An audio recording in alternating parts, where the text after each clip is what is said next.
Before eating a donut, get coffee first. What in the world does this have to do with music theory? What does it have to do with learning how to play the guitar? Well, we're going to be covering it in today's video so that you never forget that silly acronym. It's actually one of my favorite things about learning anything. If you're going to learn something, at least add a little bit of humor to it. And not only will it stick with you, but it'll bring a smile to your face. Hey everyone, my name is Chris Green. This whole channel is Learning Guitar with Chris Green. So whether you're an absolute beginner, you've never picked up a guitar before in your life, or you're looking for some more advanced techniques, well, this channel is for you.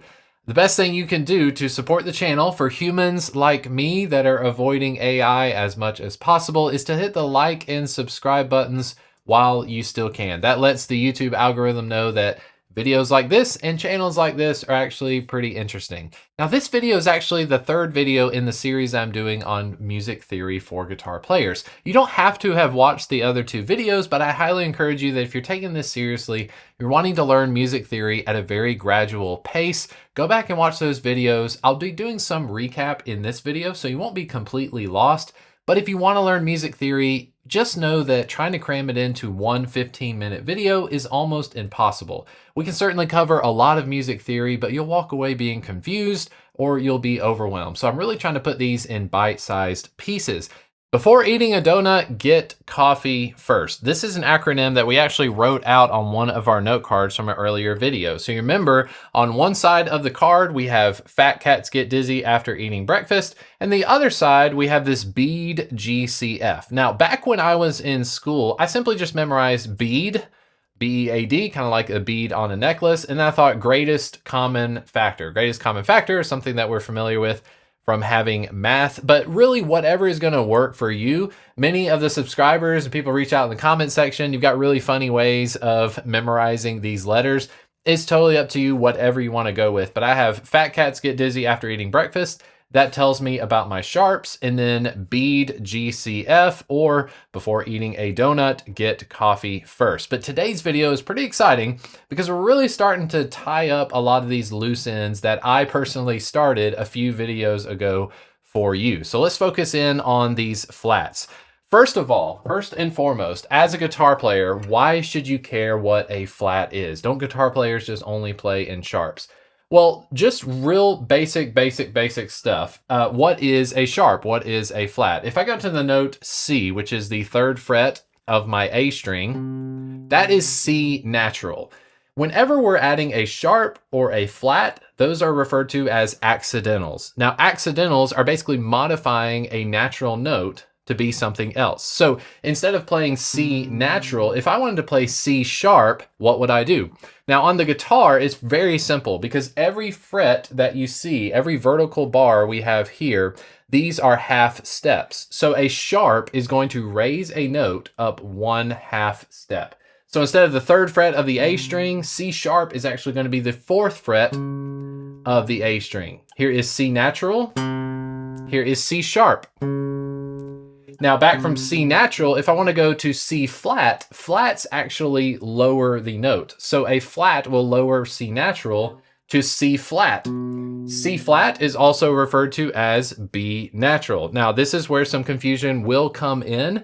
Why do we call it B? Why do we not call it C flat? It really is going to depend on the piece of music that you're working on. Okay, I know where your headspace is going, but for all intents and purposes, a sharp will raise something a 1/2 step. A flat will lower something a 1/2 step. So if I'm on the note B, which is the 2nd fret of the A string, the note B, sonically speaking, is the same note. I'm playing the same position as I am C flat. So they have a shared position. They have a shared pitch associated with them. From B, we can go to B flat if we just simply go down a 1/2 step. This is B flat. This is B. This is B sharp, otherwise known as C. So this is where we get some of the carryover. Because what's really exciting about today's video is that if you're uninterested in learning flats, well, you're gonna need to know how to use flats, especially when it comes to playing certain scales, when it comes to playing certain pieces of music. You don't wanna be that guitar player that avoids playing in G flat. You can at least in your head get to a headspace to where you know where to go on the guitar and you can function within the key. So I don't expect most of you to hang out in the flat territory, but after today's video, I hope you feel so comfortable with flats that it starts to click in your head how they relate to sharps, how they relate to naturals, and so forth. So bead GCF. We have more note cards that we need to add to our collection. So some of the note cards that we already have, you have a C note card. One side says C, the other side says C, E, G, and it has a 0, okay? 0, as we learned from our last video, is referring to how many accidentals. How many sharps or how many flats are in the key of C? 0. A C major scale is spelled C, D, E, F, G, A, B, and C. Now this one's fun. We have a C sharp card. A C sharp card is also C, E, G, but every single note in the C sharp major scale is actually sharped. So we have these 7 written above it. There are 7 sharps in the key of C sharp. They are all of the notes. C sharp, D sharp, E sharp, and so forth. So that means to be another card that you have. We have the F sharp card. F sharp is spelled F sharp, A sharp, C sharp. That is an F sharp major chord. It has 6 sharps. How do you know which ones are sharp? You simply refer to your acronym. Fat cats get dizzy after eating. Those are the sharps within the key of F sharp. We'll rifle through a few of these. We have B, which is B, D sharp, F sharp. That needs to have a 5 at the top of your page. Note card. We have E, E, G sharp, B. E needs to have a 4. We have A, which is 3. It has 3 sharps, A, C sharp, and E. We have the G note card, which is G, B, D. G major has 1 sharp, that is F sharp. And then we have D, which I mentioned already, D, F sharp, A. The key of D major has 2 sharps. So we need to add some more note cards. Go ahead and grab a few with me here. Now we're going to reintroduce a card that we started earlier, and that is our F card. So F major is actually going to fall on the flats side of this circle that we're going to make. So here on screen, you can see this circle. We're going to be filling this in. This is referred to as the circle of fifths. It represents basically in Western music, these are all the keys that are all separated by a fifth, showing you on one side all the sharps, and on the side we're filling in today all of the flats. So at the very top of the circle of fifths, you have C. C has no flats, C has no sharps. If we go to the left of C, we are now at F major. F has 1 accidental. You spell an F major chord, F, A, C. How do you know what flat, since F falls on the flats side of the circle of fifths, how do you know which note is flat in the key of F?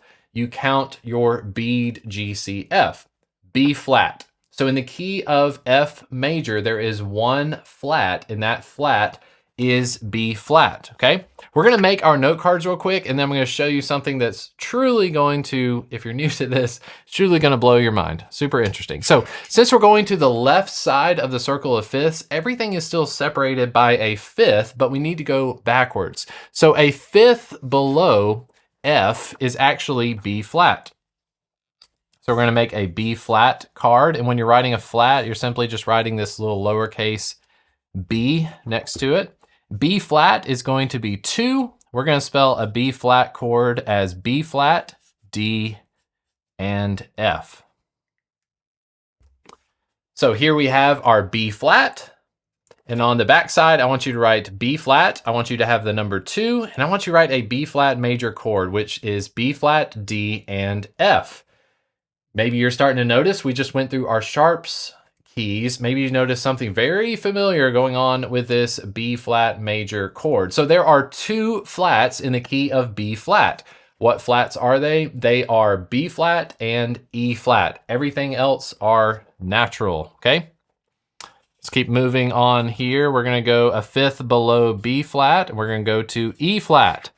E flat is going to have 3 flats. We're gonna spell an E flat major chord as E flat, G, and then B flat. Sorry, my handwriting is terrible. We have an E flat card now.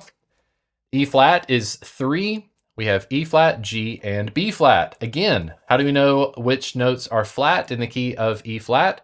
Well, we think to ourselves, our funny little acronym, before eating a donut, get coffee first. Before eating a B flat, E flat, A flat in the key of E flat. Let's keep on rolling. We just got a few more here. We're gonna make an A flat card. On our A flat card, we're gonna write the number 4, and we're gonna write A flat, C, E flat. There are 4 flats in the key of A flat. What flats are they? We have B flat, E flat, A flat, and D flat. Again, hopefully you're noticing something here. Something's oddly familiar with these note cards. Now, the last one, we're gonna do a couple of them here, but they actually have this crossover. Remember how I talked about earlier that even though I'm playing a C flat on the guitar, C flat actually shares the same pitch as the note B. So B natural is the same note as C flat. This is where we start to have a crossover, and at the bottom of the circle of fifths, this is where we cross over. Typically, you will not see a C sharp major key. Most of the time, you will see D flat major. I think that's probably just up to the composer. It doesn't mean that you can't have songs in the key of C sharp, but like I said in another video, I've never seen a piece of music in the key of C sharp. It's just way too many sharps. So instead, we refer to it as D flat. So D flat and C sharp, they share the same pitch, but as we're about to see, the notes that you're learning are not going to be exactly the same. So D flat major is going to be D flat, F, and A flat. How do you know which ones are flat? We look at our little chart here. We have B flat, E flat, A flat, D flat, and G flat. Okay, 5 flats in the key of D flat. Let's keep going. We're gonna do G flat. G flat has a shared pitch as F sharp. A G flat major is going to have a 6. We're gonna write G flat, B flat, and D flat. Okay, so G flat, 6, G flat, B flat, D flat. Now, I'm not going to rummage through all of my note cards. Hopefully you've got your note cards made, or you'll be able to see on screen as I'm speaking. But one of the things that you might have noticed as we're going through all these different keys is that there is this compatibility that's happening between a flat key and what would be referred to as like a sharps key. Case in point. G major is spelled G, B, and D. G flat major is spelled G flat, B flat, D flat. What's the difference? All of the notes that are normally natural in the key of G major, well, in G flat, they actually are flat. So G major has 1 sharp, F sharp. G flat major has 6 accidentals, everything but F. Why is that? So if you start to notice these, there's a correlation, like a yin and yang, between flats and sharps. Think about the number 7. Number 7 is always referred to as like the perfect number. And I think in the circle of fifths, you see this all over the place for sure. G flat major has the number 6 associated with it because we know it has 6 flats. G major has 1 sharp associated with it, F sharp. 6 plus 1 is 7, okay? Let's look at E major. E major has 4 sharps. E flat major has 3 flats. 4 plus 3 is 7. Okay, let's just keep it going here. Okay, D major. D major has 2 sharps, F sharp and C sharp. D flat major has 5 flats. 2 plus 5 is 7. Do you get what I'm getting at here? So if you happen to know all of your sharps, early on in the first 2 videos of this series, we talked nothing about sharps. And the reason I majored on sharps is because as a guitar player, you're primarily going to be working with sharps a lot. And it's really easy to figure out flats because you can do a little bit of math in your head and figure out what flats you need. If you can count to 7, you can figure out what needs to be flat. So case in point, when we're talking about G flat major. G flat major only has 1 natural note. And can you guess what note that is? The only natural note in G flat major is F. The only sharp note in G major is F. So if you happen to know that in G major, F is sharp, then you can deduce that in G flat major, all of the notes are flat except for F. F remains natural. There is a yin and a yang. So hopefully you can put that together as you're memorizing. And as you're memorizing the flats, this also makes it a whole lot easier. Now, the amount of note cards we have is certainly up there. Let me go ahead and count these up real fast. All right, so you should have 14 note cards that are strictly about the keys. And then on each key card, you have a number, and then you have the major chord associated with it. I'm gonna go ahead and pull up, we've been talking about D major quite a lot. Let me go ahead and get my D flat major. Here is D flat and here is D major. What do you notice about these two cards? The commonalities between them are D, F, and A. If you write D, F, A, and then you're told that you need to write a D flat major card, then you know that it needs to be D flat, F, A flat. If you have to write D major, not D flat major, you write D, F sharp, A. Do you notice how the one that is sticking out like a sore thumb is the note F? In a D major key, F is going to be sharp, and then D and A are going to be natural. If I go to flats, I need to flatten each note one step. So if I'm taking this D and I'm making it a D flat, then I have to take this F sharp and I have to make it an F natural. Remember, a sharp is a half step away from its natural equivalent. So A major, if I have to lower it a half step, I now have A flat. That's kind of a long-winded way of memorizing your flats. I think there are a lot of other ways that you can memorize this stuff, but if I'm memorizing D, F sharp, A, and I have D, F sharp, A in my head, and somebody says, I need you to write a D flat major chord, what did I do to my D? I flattened the D by one half step. So I went from D to D flat. Well, now I have to go from F sharp to F natural. I have to go from A natural to A flat. That's how I fill out my chords. Also, we talked about the numbers. There are 2 sharps in the key of D major. There are 5 flats in the key of D flat major. How did I get 5? I took the number 2 of D major. 7 minus 2 is 5. And that is the beauty of what we're learning here is the circle of fifths.